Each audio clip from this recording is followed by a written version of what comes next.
Welcome back to the Patty Sadler Show. I am so glad that you're here with us and joining us with my guest, Susan Burch.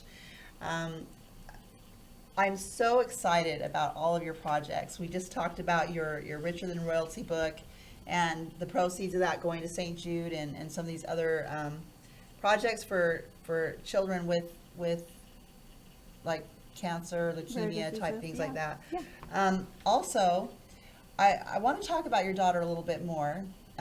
First of all, I know you're a fantastic writer. I happen to know that she's a great author, and she has created a script of the whole scenario, the whole story of Chase's recovery. And she also is an author, and she's written a book, and it's about her little superhero, Chase. And I would like you to share with us about your daughter's experience in the eyes of a superhero. Where did the superhero come into the story for this? Okay, when my daughter was in the hospital,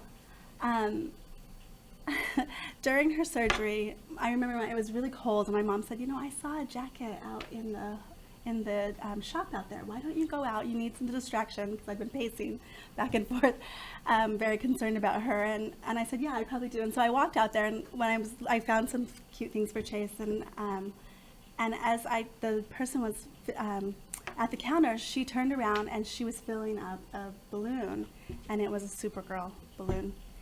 And I remember saying to her, I said, is that for someone special? And she turned around and saw the tears in my eyes, and she said, yeah, it's for you. And she handed it to me. And so anyway, I remember tying that on the end of my bed, on the end of my daughter's bed, thinking that's what I wanted her to see when she first woke up, because the way she had handled it, even up to that point, to me was so heroic. And from that point on, her grandma went and got her little Supergirl PJs. And so in the hospital, as she's recovering from her brain surgery, she was wearing that. And I put that out there on our blog. And from that point on, everybody started calling her Supergirl. And they tell her how heroic she was and what an amazing thing she was doing in her recovery, and the way she handled it with so much grace and bravery and courage. And from that point, so we decorated her room in superhero and just tried to empower her. And she was only 10 years old, and she was very creative. And I remember even in school, they used to play superheroes and things. And so for us, we carried that theme throughout. And it truly did empower her That's to get amazing. through that. And so, Wow. and she faced it with so much courage, so much determination. And, when I've written this script, and really when I look at the entirety of the script, what I want to come from it, from her story, is that people understand that we truly do have heroes in this world. And they aren't wearing a superhero cape. A lot of them are these little children that fight with such courage. And not only do they, it's not something they wished upon themselves in any way. And yet, I would walk out and be having a very hard day and hear their laughter filling the halls of where we lived, and thought, that is truly heroic, the way that these little children approach and because they are truly fighting this evil villain that is cancer, and they have to overcome it and fight so hard to overcome. And that's basically what the story is about. That's a powerful, powerful message. First of all, we are divine individuals, and we have a great capacity, and children have a great capacity to love and to live life to the fullest, more than we as adults do, I think. Absolutely. I think it's amazing, first of all, that you're sharing this story with the world. I think it's amazing, too, to know that her daughter is also writing a story about it. But did you just mention a few minutes ago that you have a blog? We do. Can you share with us where that Yes. blog is, so Well, that people can learn about the story? Yeah. Well, if you go on carepages.com, you can look for We Love You, Chase. But our blog is called Hats and Hair from Kids Who Care. It's actually hatsandhair.blogspot.com. The charity that we started is called Hats and Hair from Kids Who Care. So. Wow. So you can learn all about the story on her blog spot, which I think is amazing. Her story is incredible. And in future episodes, I I'm hoping your daughter will join us at spring break when she comes back from college. As she's grown up now, she's going to school. So I'm hoping that she will join us at spring break and tell us of her courageous story and show us her book.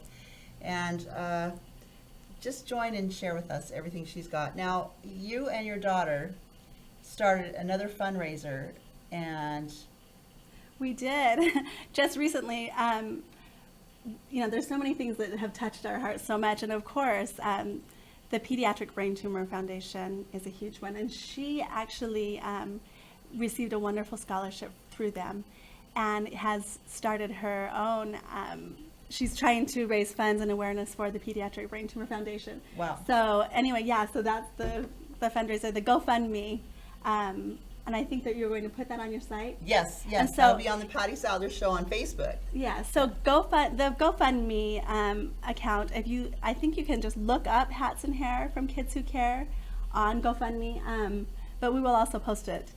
But right now, the funds that go to that will go to our Hats and Hair from Kids Who Care.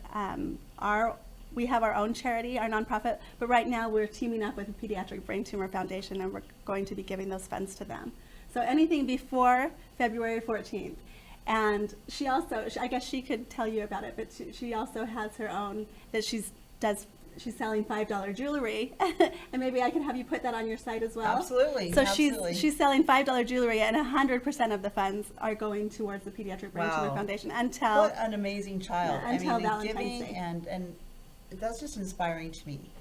I am so excited about your story. Now, I have read your book, and I'm amazed at the struggle, at the whole scenario, the whole situation, the overcoming the emotions, the different situations that you and your daughter and your as a family went through. And one thing that really struck with me was when she started to lose her hair, and how difficult that must have been for her.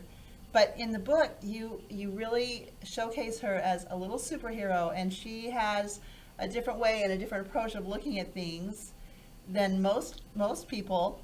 And so tell me what in your book about the hair that she said that there was a reason why she was losing her hair, and how it actually tells us that she's a little superhero, where she was thinking. She came after they told her all these horrible side effects that were going to happen to her during radiation. We didn't realize she'd be losing her hair during that 6 weeks. We thought it would come with chemotherapy, which would have been 2 months later.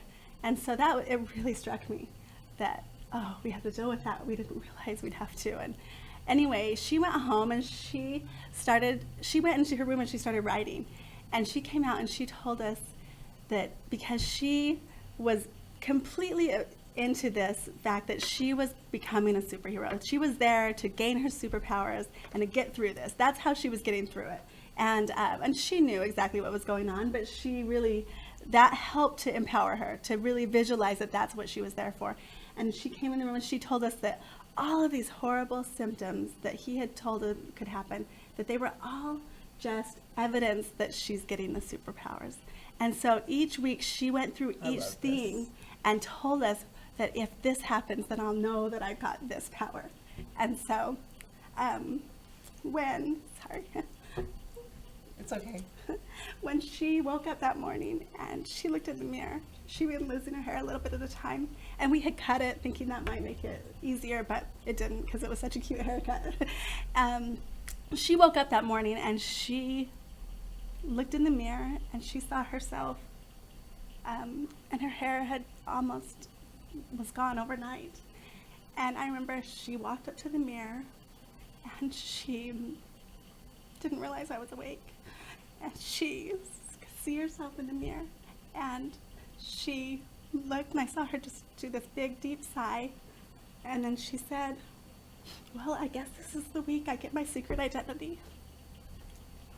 And wow. She took her hat and threw it on, and she was good. That was good. And she, later that day, told me, I want it all shaved off. Mom, I told you I did. And so I remember sitting there, and as I was shaving her head, I was bawling, trying not to let her know I was. And she turned around with this big smile on her face, and she was gorgeous. And Oh. she was, and I told her, well, bald just got more beautiful. And from that Yes. point on, she just dealt with things so well. So, I mean, you know, she was strong in a way that I cannot even imagine being strong, dealing with as much as she was dealing with. I as a think it's 10-year-old girl. amazing. The character of your daughter is just, it's amazing. This girl, I've met this girl, and she is fantastic, fabulous. I mean, she's just got the most positive approach, and she has the dearest heart and just the sweetest personality. I would like to share with everybody a little project that you and your daughter created, and tell us how your hat, let's see, it's called It's called a hat and hair. Hat and Hair And from we Kids Who actually, Care, we right? actually have it patented. Okay, We have- wow. Yeah, we have a patent Okay. pending. But it was a creation that we came up with, and it was something, you know, I say that when things are inspired, you feel like you need to share them. That Right. it came to you, there was a reason for that. And that's how this project was. This was a charitable project that came because of my daughter losing her hair. And we had already gone and we had shopped for wigs for her, and knowing that it was coming. And I remember my, we need to pause for a minute? Okay, we can pause and I'll tell the you know, story. I'm sorry. We're No gonna have to go to problem, no commercial problem. break, and when we come back, we're gonna talk about your hats with hair, Perfect, and we're gonna talk perfect. life vision. Okay, so Awesome, we'll see you awesome. right after the break. Perfect. This